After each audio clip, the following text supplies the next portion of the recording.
Number 8. Sydney Loof.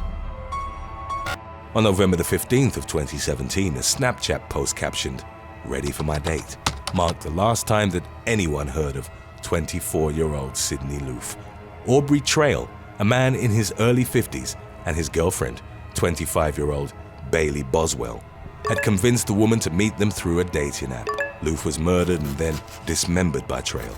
He, along with Boswell, put 14 body parts into garbage bags, which they disposed of along a highway in Omaha, Nebraska.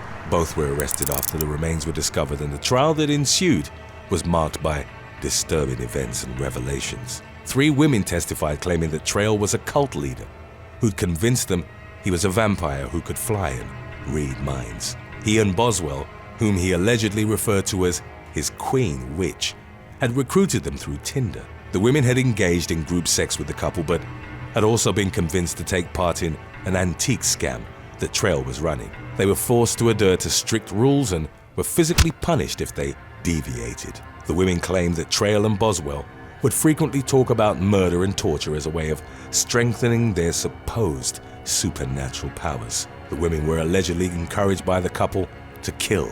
In court, Trail declared Boswell's innocence and said to those in attendance, "I curse you all," before slicing his throat open with a sharp object, believed to have been a concealed razor.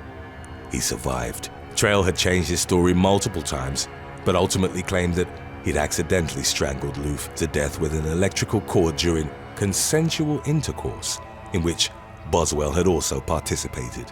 A forensic pathologist concurred that Loof's injuries were in line with such a sequence of events. Trail and Boswell were found guilty of first-degree murder. According to the latest updates on the case, Trail's sentencing has been postponed, and it's unclear whether he'll be given the death penalty or life in prison. Number 7. Marina. In April of 2020, a disturbing incident was reported in the northeastern city of Kharkiv in Ukraine. A 59-year-old man, whose identity wasn't released, was on a first date with a 31-year-old woman, only named as Marina. The pair were drinking alcohol on a bench near an apartment block when a fight broke out between them. According to Marina's version of events, the man had tried to grope her bottom. Enraged, she pulled out a large kitchen knife, which she'd reportedly been carrying for protection, and stabbed him in the head. The blade penetrated roughly 6 inches into the man's skull. Witnesses recorded what followed from afar. As the man was lying unconscious with the knife sticking out of his head, Marina started going through his pockets. Before fleeing the scene, she tried to pull the knife out, but was unable to dislodge it. The victim was taken to the hospital. While no updates on his condition have been released, doctors argued that his chances of survival would have been higher if Marina hadn't tried to pull the knife out. The woman was arrested and charged with attempted murder, which, if found guilty, carried a prison sentence of up to 15 years. Number 6. Jennifer St. Clair. In December of 2018, Florida woman Jennifer St. Clair died after falling from the back of her date's motorcycle. The man's name wasn't released by the authorities, but it was reported that St. Clair had met him online. He picked her up to go on a first date and was reportedly joined by 2 other couples, also on motorcycles. They were only supposed to be gone a couple of hours, but the 33-year-old's family got worried upon realizing that she hadn't returned. After she'd fallen from the motorcycle on Interstate 95, her date fled the scene, abandoning the woman in the middle of the roadway. According to the authorities, St. Clair was struck by several cars. Florida Highway Patrol officers claimed that the woman's death would be treated as a traffic homicide. Number 5. IVANA SMIT. In December of 2017, the naked body of Dutch model IVANA SMIT was found on the 6th floor of a high-rise in Kuala Lumpur. It was concluded that the 18-year-old had fallen from an apartment on the 20th floor, owned by Bitcoin millionaire Alexander Johnson. He and his model wife Luna admitted that they'd been intimate with Smith prior to her death, but claimed to have been asleep when she fell. CCTV footage would show the 3 of them returning from a nightclub at around 5 a.m., with Johnson carrying Smith in his arms while Luna followed behind. Several hours later, the teenager was found dead. Kuala Lumpur police found no foul play and initially viewed it as an accident or suicide, while a local coroner recorded the death as misadventure. A second autopsy performed in the Netherlands would find traces of drugs and alcohol in SMIT's system, as well as Johnson's DNA under her fingernails. There was also bruising on her arms and trauma on the back of her neck, believed to have been caused before the fall. It was suspected that the teenager could have died prior to plummeting. The Johnsons denied any violent incident with the model, as well as giving her drugs, and left the country after being cleared by the authorities. Smith's family appealed the initial ruling, and nearly 2 years later, Malaysia's High Court ordered the case to be reopened as a murder investigation, caused by persons known or unknown. Number 4. Nicole White. In June of 2015, Nicole White met Jonathan Harris through a dating app. The 28-year-old divorcee from Orting, Washington, initially went out with him in the company of other people. They ultimately decided to go on a first date, just the two of them. On June the 20th, White's severely decomposed body was found by a volunteer K9 unit at the bottom of a ravine, south of Lake Kapausin.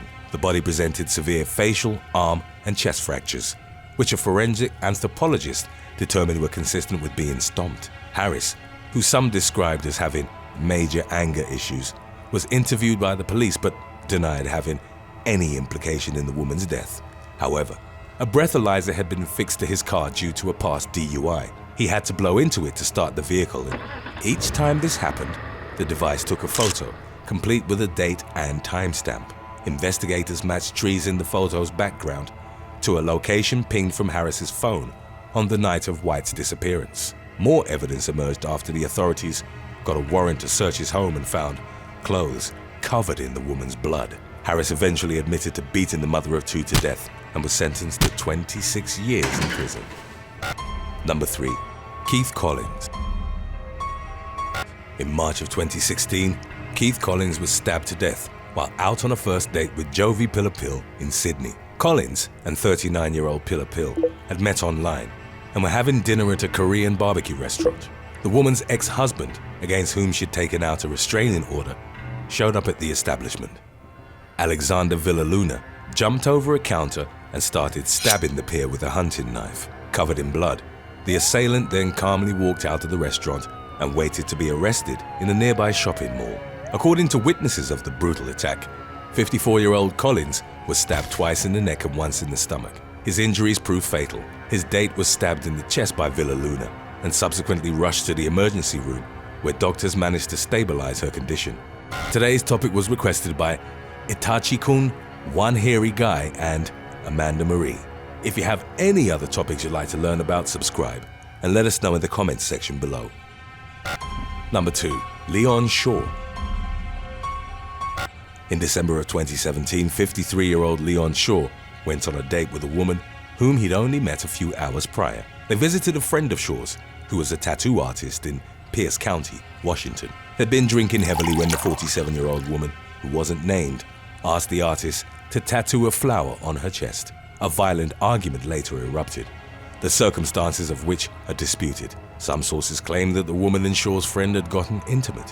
However, the artist maintained that Shaw had started the fight because he was drunk and trying to grope the woman while she was getting the tattoo, causing her to fall off the table. Whatever the case might have been, she ended up punching Shaw, who slapped her in return.